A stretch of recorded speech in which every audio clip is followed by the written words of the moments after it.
Salut, je m'appelle Evelyne. J'étais une enfant normale et j'avais tendance à penser que ma vie était tout à fait ordinaire, voire ennuyante. La seule chose qui me démarquait, c'est le fait que j'étais la seule fille d'une fratrie de 5 enfants, puisque j'avais 4 petits frères.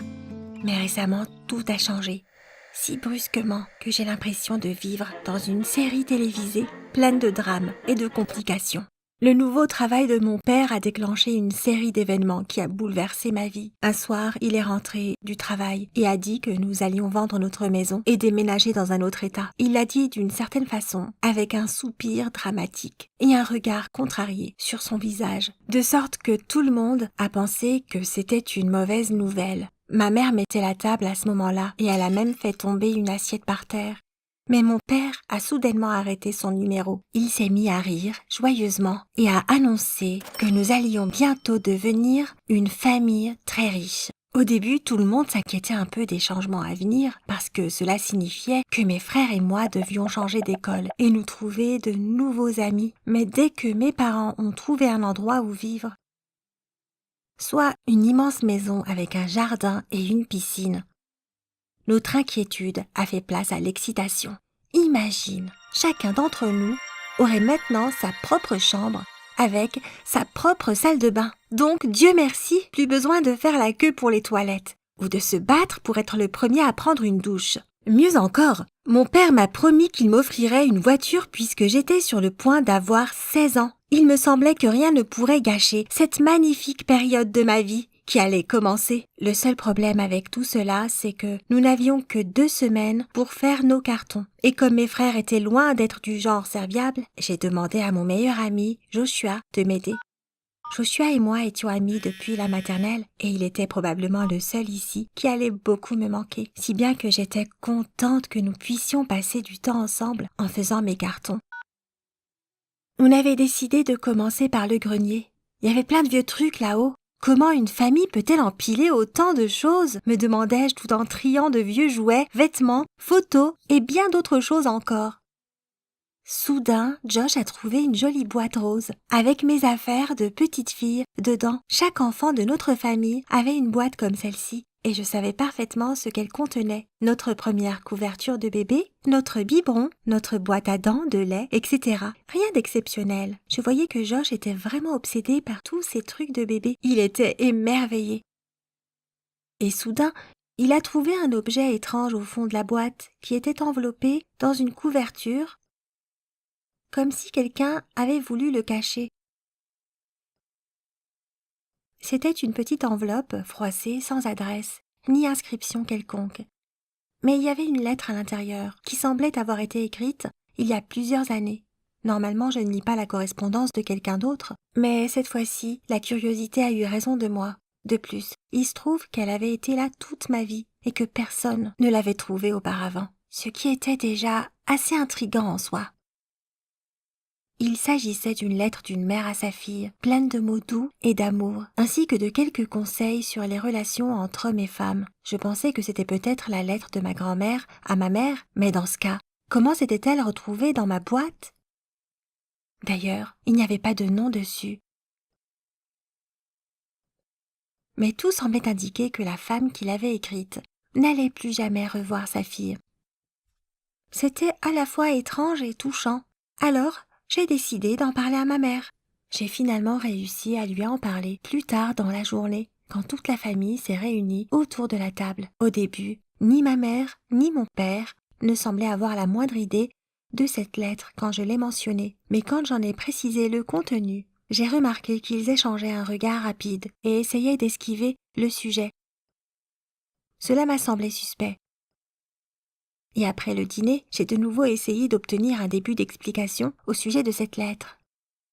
Malheureusement, mes frères couraient partout, et mon père a prétendu que lui et ma mère étaient trop occupés à emballer des affaires, si bien qu'ils ont fini par sortir de la pièce.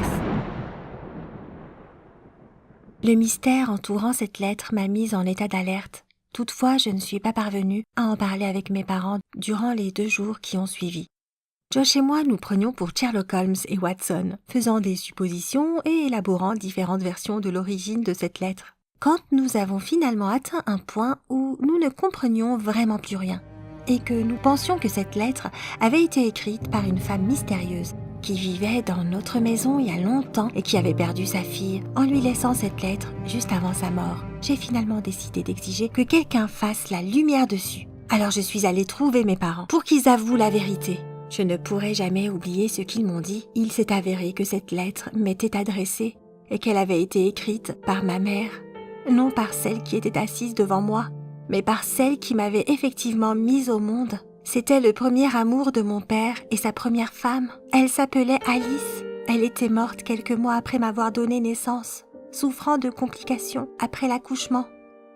Elle savait qu'elle n'y survivrait pas, alors elle m'avait laissé cette lettre, partageant tout ce qu'elle voulait me dire. Elle manquait beaucoup à mon père. Il avait vite compris qu'il lui serait très difficile de m'élever seule, alors il avait engagé une nounou pour moi. Au début, il avait même sérieusement pensé à me confier aux parents de ma défunte mère. Mais il était tombé amoureux de cette nounou. Rapidement, ils se sont mariés et nous avons commencé à vivre tous ensemble comme une famille. J'ai senti des larmes couler sur mon visage, mais ma voix refusait de produire le moindre son. Mes parents m'ont dit qu'ils n'étaient pas au courant de cette lettre et qu'ils comptaient tout me raconter un jour. Mais maintenant que la vérité avait éclaté, ils étaient prêts à me donner toutes les réponses à mes questions et tout le soutien nécessaire. Mais je ne savais pas comment réagir. Bien sûr, mes parents m'ont dit tout ce qu'ils savaient sur ma mère biologique. Et mon père avait même gardé quelques photos d'elle, au cas où. Plus tard dans la soirée, je me suis assise dans ma chambre à essayer d'imaginer comment elle était et à quoi notre vie aurait ressemblé si elle n'était pas morte. J'ai pleuré à chaudes larmes en relisant sa lettre. Il était facile de voir qu'elle m'aimait et qu'elle était triste de devoir me laisser. Bien sûr, je n'arrivais pas à dormir, alors j'ai appelé Josh et nous sommes restés au téléphone toute la nuit. Au moins, j'avais ce bon ami qui ne m'avait jamais menti. Je savais que mes parents attendaient ma réaction face à tout ça le lendemain matin. Au début, je suis restée très distante, même si je ne pouvais pas leur reprocher de ne pas m'avoir dit la vérité. Mais quand je les ai vus inquiets et effrayés de me perdre, je n'ai pu m'empêcher de pleurer. Ma mère a dit que j'avais toujours été et que je serais toujours sa petite princesse et sa fille unique et qu'elle m'avait toujours aimée de façon spéciale. Une fois la paix et l'harmonie de la famille rétablies, il ne restait plus qu'une seule question, non résolue. En racontant l'histoire, mon père avait mentionné les parents de ma mère biologique et je me demandais s'il savait que j'étais née et que je vivais quelque part. Et pourquoi il n'avait jamais communiqué avec moi? Il s'est avéré que ma grand-mère était morte peu de temps avant le deuxième mariage de mon père et que mon grand-père vivait maintenant dans une maison de retraite. Il ne voulait pas déranger la nouvelle famille de mon père, alors il avait pris ses distances.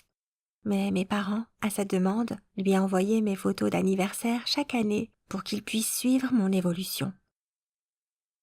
Savoir que j'avais un grand-père quelque part me déchirait. Je veux dire, je ne pourrais certainement pas dire « Bonjour grand-père » à un parfait inconnu.